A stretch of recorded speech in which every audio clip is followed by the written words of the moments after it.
Before we kick everything off, I was curious about what happened last season with you and Eugenie writing the episode that brought Charlie back, and what you could tell us about that, because I know you guys obviously wrote the episode where she died. I know it wasn't your fault, but you just had to. It was assigned. Well, it was assigned to you, and then you got to bring her back. So can you tell us about how that happened? The idea of bringing her back, specifics of the episode. The idea, and then what you wanted to put into that, Charlie.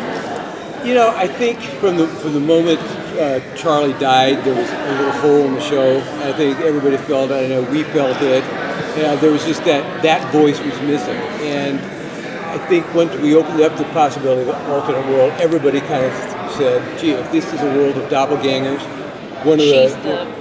she's a natural go-to doppelganger, because that voice was missing in the show. And I think what's interesting about it is that Sam and Dean look at this person, look at Charlie Bradbury from the other world, and it triggers all their sense memories, and they just can't help just want to throw their arms around her and make her that kid sister that they had. And she's like, I don't really know you guys, because there was no Sam and Dean in that world. Yeah, absolutely. So it's an interesting place to start building a relationship from. And now that they've come through the door, and their ostensible enemy, Michael, came through the door also, there's no reason for them to go back immediately. Yeah. And because the enemy is here. Yeah. So she is going to be here for the duration, and they've got a relationship to build. So how she fits into the team has all got to be worked out, and she does. She becomes part of it and has her own cases that she's going to go out on. And it not only adds back a really wonderful character, but it's a cool way to open up the storytelling. There's now more people than just Sam and Dean are the case. Yeah. Well, correct me if I'm wrong, you guys hit 300 episodes this season, correct? Yes. So can you tell us anything about what's going into the plans for that? I know it's going to be one of those really interesting episodes that we attempt now and then, and so far I think they've come off really well, so this could be either great or just, a horrible disaster, and we'll go into hiding. But it's going to be interesting. It's going to be its own thing. And I think we hit it, I think it's episode 13, I think? Yeah. Is it 300? Yeah. So, I think if it comes off, it'll be very cool. So with Dean being possessed, will it be a while before we see like a Monster of the Week episode again? They are going to start coming in. They're relatively early in the season, but and I think this is going to be true of the storytelling this season in general, is that the myth arc is going to be represented even in the standalones. The standalones are really not going to be pure standalones anymore, especially with the collapsed season. Especially, you're going to see that. Because there's so many things going on at the outset of the season, those have to be kept alive, even if there's a monster. So the monster aspects are going to probably be married a little bit to the myth arc. Do you have any favorite type of monster to write about that you'd like to bring back?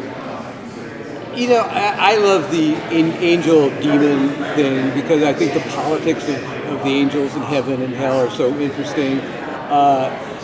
Lucifer is just one of my favorites.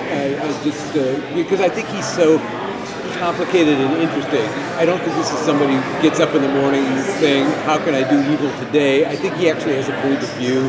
If you were to sit him down, he would explain to you how he's misunderstood, and he really is trying to accomplish a good thing. So I think Lucifer is probably always one of our favorites to write. And who knows what's going to happen with Lucifer this year. How does it feel from having 20 episodes instead of 23? Like, as you're sort of thinking about the way the season and the arcs are going to play out, does it feel like it makes a difference?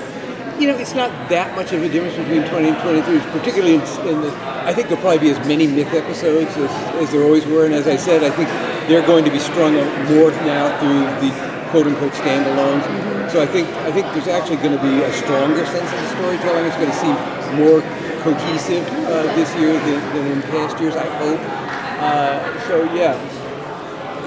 Are there any new characters or... Well, it's going to be new versions of characters in that we've got Bobby and Charlie coming from the alternate world. Rowena is going to come back and be a strong part of the season. And there is somebody lurking in the horizon. who I think is going to be a very interesting character to explore. That will resurface very, very soon. Will surface soon in the season, but I think it's following that story is going to be very interesting. I have a question about like Michael and Dean in terms of what you have put together so far. I think not so much a concern, but a large question from people is obviously Jensen is never going to skip an episode, but will we see episodes that do not feature the character of Dean Winchester at all, even inside Michael's head? You know, it's not going to. We're not going to go too deep in the season with Dean not being Dean. Yeah. And so, first of all, you see Dean physically on screen. Yes. But once Dean is Dean, then he may or may not stay Dean. You know, so so you just never know. But we're not going to go too long about Dean. Yeah. No, I was more curious if we'd be seeing episodes where Michael is the only character Jensen's playing, or if we'll see Dean inside Michael's head, the way we saw Cass inside Lucifer's head. Right. No, there absolutely will be characters where you don't see Dean. Episodes where we do not see Dean. No, we're just seeing Michael. Interesting. And find out later that Dean was witness to a lot of these horrible things. Yes. Yeah, and was traumatized by flashbacks of what happened. Wow. That's a terrible burden to be helpless inside your own body, doing really awful things that you only remember fragments of. So you talked a little bit about Rowena's going to be back, which I'm excited about that. I love that character. Can you tell us about how she's going to play into the new season? I can't fully because it plays into, it's a very strong part of a storyline that has yet to surface. But she becomes a very integral part of this piece of story that's going to come down the road, not all that far into the season. I know they hinted at, they talked about how Jodie will come back at some point. Is there any other plans to kind of bring in any of the Wayward Sisters characters throughout the season? Or? Yeah, I don't know beyond the one. I know fairly early on, in the first run of episodes, Jodie is back, and maybe a little piece of Claire, and so they figure into the story pretty early on.